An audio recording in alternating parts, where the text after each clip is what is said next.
អូខេតើជំរាបសួរក៏ដូចជាសួស្តីទៅកាន់ពុកម៉ែបងប្អូនទាំងអស់គ្នាបាទត្រឡប់មកជួបខ្ញុំបានម្ដងទៀតហើយជាមួយនឹងហាងលក់ទូរស័ព្ទដៃបើពុនលោករដ្ឋាភិបាលព្រៃល្វីខេត្តតកែពុកម៉ែបងប្អូនបាទដែលមានតម្រូវការលើ iPhone stock ថ្មី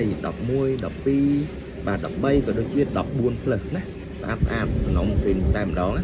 បងអីវ៉ាន់នេះជាអីវ៉ាន់ស្អាតខ្ញុំនិយាយតែមួយប្រភេទទេជាអីវ៉ាន់ប្រភេទស្អាតដែលខ្ញុំបានជំរើសចេញពីផ្ទាល់ដៃតែម្ដងបាទ11 12 13 14នេះបងអាចមកធ្វើតែផ្ទាល់បានទីតាំងយើងគឺសួរឡូមែនទែនបាទ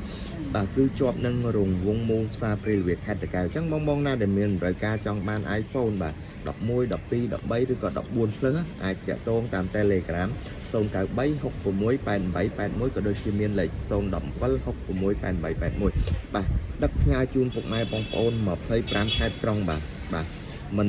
ពិបាកភ័យព្រួយនឹងបារម្ភទៀតទេពុកម៉ែបងប្អូនយើងមានសេវាដឹកផ្ញើជូនពុកម៉ែបងប្អូន25ខេត្តក្រុងហើយបាទអីវ៉ាន់ទៅដល់ដៃទើបទីទាត់លុយជាមួយពុកម៉ែបងប្អូនណាបាទអញ្ចឹងមិនភ័យមិនព្រួយទេអីវ៉ាន់ទៅដល់ដៃបានទូទាត់លុយបាទបង iPhone នេះជាប្រភេទ iPhone 11ពុកម៉ែបងប្អូនទាំងអស់គ្នាស្អាត11ជាប្រភេទសំណុំស៊ីនបាទបន្ទឹកមកពីអាមេរិកស្អាតនៅសំណុំស៊ីនទាំងអស់អញ្ចឹងបងណាត្រូវការតម្លៃទូថ្លៃក្រោមហាងចេញទីផ្សារបាទជាមួយនឹង iPhone 12ពុកម៉ែបងប្អូន iPhone 12នេះជាប្រភេទបាទតូចគួរឲ្យស្រឡាញ់បាទគឺស្ដើងស្អាតរាង slim ហ្មងពុកម៉ែបងប្អូនណាបាទ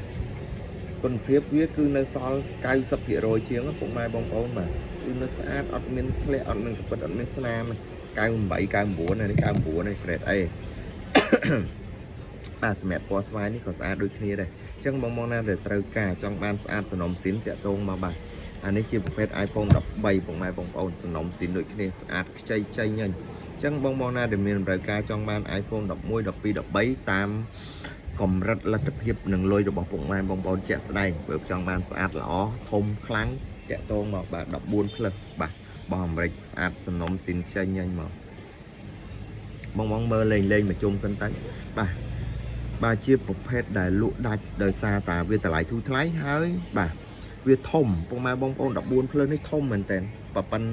12 Pro Max ប៉ិន13 Pro Max អីបាទនេះពុកម៉ែបងប្អូនដោយសារតែវាធំមក14 plus នេះអញ្ចឹងបងណាដែលមានតម្រូវការចង់បានបាទទូរស័ព្ទ14 plus បាទអានេះ add បាន SIM 2ពុកម៉ែបងប្អូនយើងអាចដាក់ SIM បាន2បាទខចេញខចូលនិយាយបានមកសេរីអ៊ីនធឺណិតដើរលឿនថ្មកាន់កាមេរ៉ាថតច្បាស់អញ្ចឹងតម្រូវការរបស់ពុកម៉ែបងប្អូនយើងនឹងធ្វើការសតស្វែងរកដើម្បីឲ្យត្រូវជាមួយនឹងតម្រូវការរបស់ពុកម៉ែបងប្អូនតែម្ដងបងអាចមកមើលផ្ទាល់ក៏បានធ្វើតេស្តបាទនៅដល់ហាងតែម្ដងក៏បានបាទអរគុណបាយ